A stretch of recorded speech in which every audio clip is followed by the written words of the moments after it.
Good morning. For those sa bandang likod, can I ask how lahat ng mga micro, small entrepreneurs, can you stand up? Yung mga MSMEs natin, kaninang umaga, I saw that you were here very early in the morning. Ang haba ng pila hanggang sa may kalye dyan sa labas. So that gives me great confidence that all of you who were here as early as 2, 3 a.m. in the morning, making pila, yan ang passion na kailangan sa isang entrepreneur.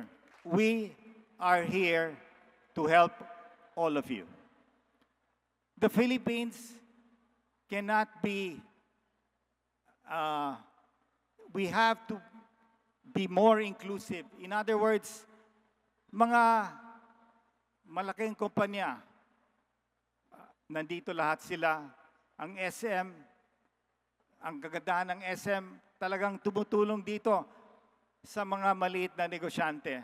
Paano sila tumutulong?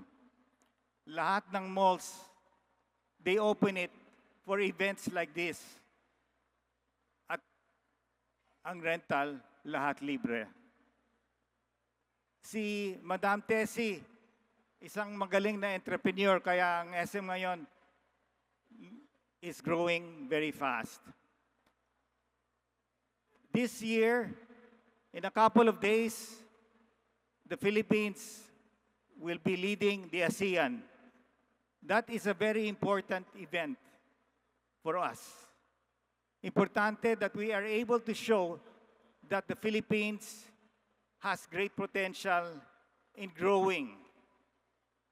Think of Philippines as Philippines Incorporated. It is like a corporation, a company.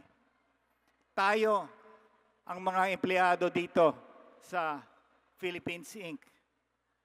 And the more we do our job, whether you're an entrepreneur or working for somebody, a company, there is nothing wrong. We have been mounting these events for the last 30 years. Kung negosyo has been around that long. And I've seen that more people are coming. They see that the value of being present in events like this will help you. Tandaan niyo to. Kailangan, if you want to be a successful entrepreneur, maghanap kayo ng isang mentor na magaling. At karamihan dito sa audience natin, magaling lahat sila. Access to mentor, access to capital, which is money, and access to market. Nandito si Secretary Roque, siya isang entrepreneur rin. Kaya nakikita natin ngayon, sa Trade Secretary natin, very practical ang mga solution nila pagtutulong sa mga micro at small entrepreneurs. The Philippines will be hosting one of the biggest events in this region, in the ASEAN region, itong ASEAN. And I was sharing with the President that we have to make this ASEAN hosting a very important thing that we have to do.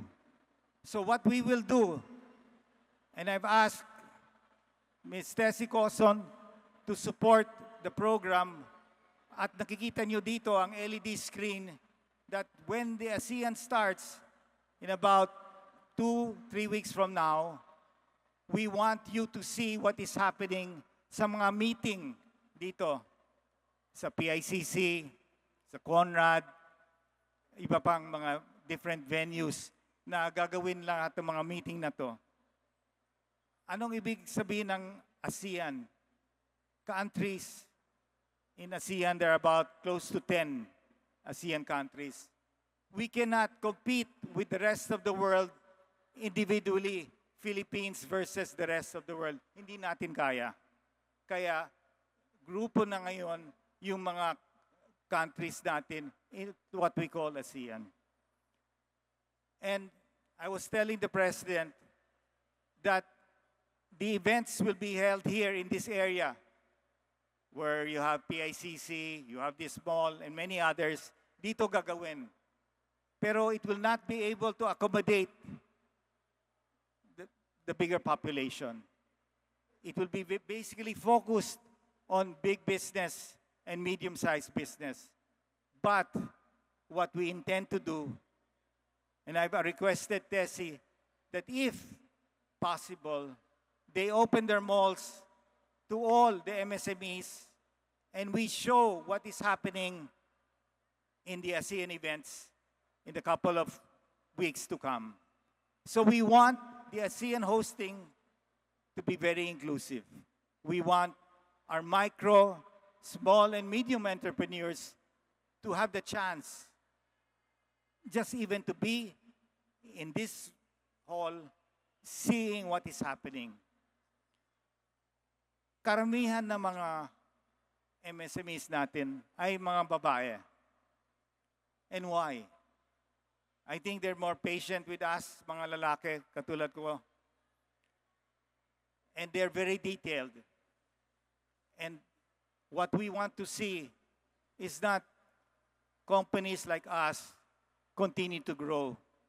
What is important is we want all of you to grow, to expand, to be able to employ more people.